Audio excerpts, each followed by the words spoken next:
So by now, you've probably seen videos on these, and every review of these headphones was made by DJs and for DJs and or producers. But there's not one from a mixing engineer's perspective to determine whether or not these would suffice, considering the price point and the sound. And then that, in my opinion, changes the entire verdict. And the verdict is, well, would I mix on these?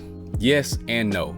There's a right and wrong way to use a pair like these in a mixing room, and almost everybody, including calibration software, can get this wrong or has gotten it wrong. So $200 tuned by a top 25 DJ. Is this the real deal or just a branded gimmick? Stay tuned to find out.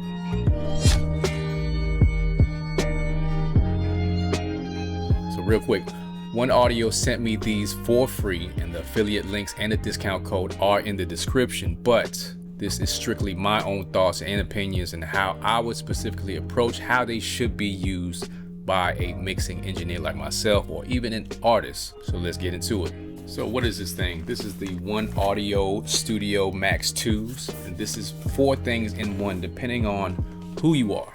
DJs, you got 9 millisecond latency over wireless transmission. Independent testers have verified it to where wireless beat matching works seamlessly. So if you're a producer, it's the same type of connection. You play your keyboard, track a guitar, fully wireless, and it feels like a cable. But for engineers, you have 4 ways to connect. You have 1/4 inch, 3.5, transmitter, Bluetooth.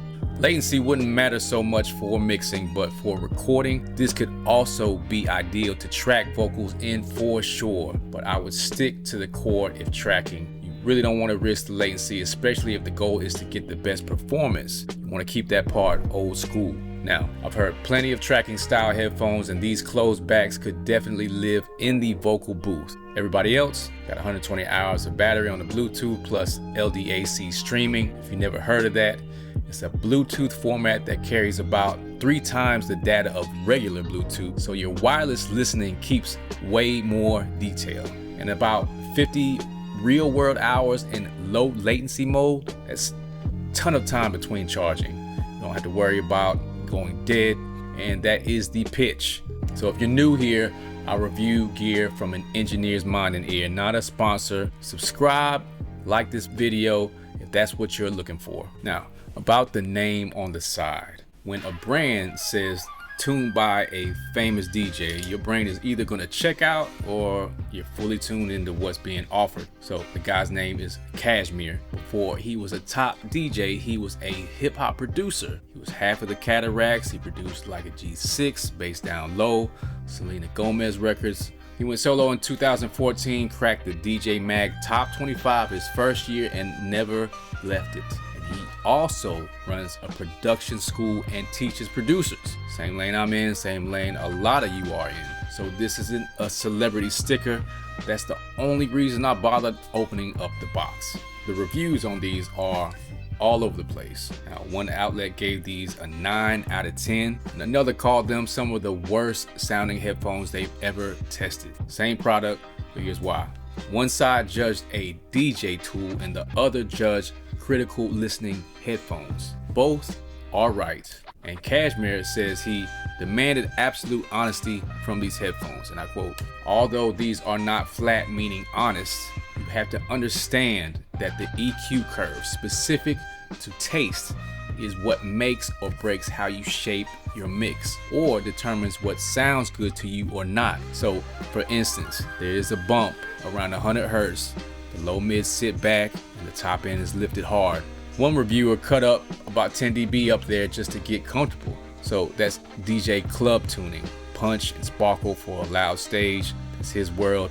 But if you're looking to mix on these as your reference, your decisions may not translate unless you approach them a certain way. There are a few things you need to know if you're considering headphones like these." I can see it now, engineers are already typing, hey, just stick to what you know or just run Sound ID reference and flatten them out. Now, I did check, and without surprise, there is a profile in Sound ID reference strictly for listening only, not to mix in. But after turning on the profile, which is labeled DJ, the correction and calibration is honestly horrible. I would never mix in these with the calibration on, and I can see where the calibration bends the headphone toward flat off an average of a few measured units. So when the correction is that big, you eat headroom, you strain the driver, and you erase the one thing that these actually have, and it's the curve. This EQ curve is not a mistake. It's a great EQ curve for what these are built to do. Flattening it is not going to fix these headphones in particular. It's deleting the character that's best left alone and to use it to listen to straight out of the box, and you don't need to adjust it at all. So no mixing, no calibrating, then what?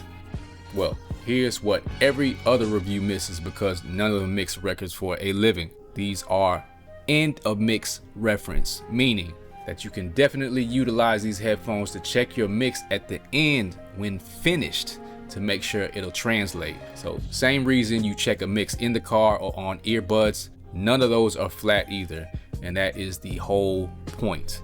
You should make your decisions on your reference system, which should be enough to give you information in different ways to get an overall picture and then make decisions that would honestly be a good compromise between all of the listening devices that you reference from. You would need to throw these on and ask one question: does it still translate on a hyped, colored system?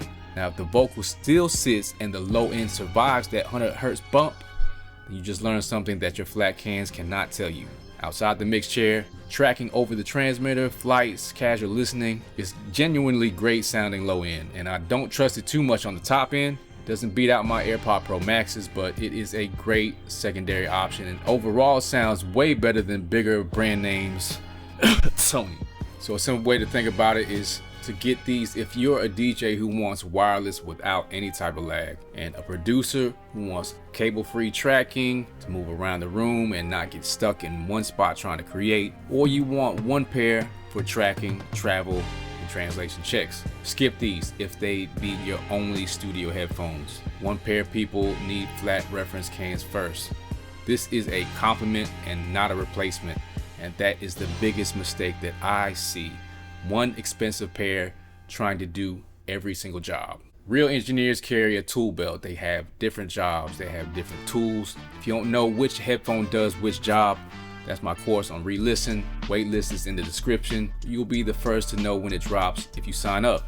So Cashmere did not lie. He tuned these for his world. They're not reference cans. They were never supposed to be. And honestly, I do genuinely like these headphones. They do sound great, but like I said, I don't trust the top end completely, but I do think the low end is great. It is fair, and if anything, I would add my own curve to gauge whether my mix translates to headphones like these. Like I said, use them for reference, not to mix in, and that is totally fine. The important thing is to understand the difference between the two. Price and my discount code are in the description. Subscribe for more reviews where an engineer tells you the truth, and comment what headphones you're on and what you wish they did better. Let me know in the comments. See you in the next video.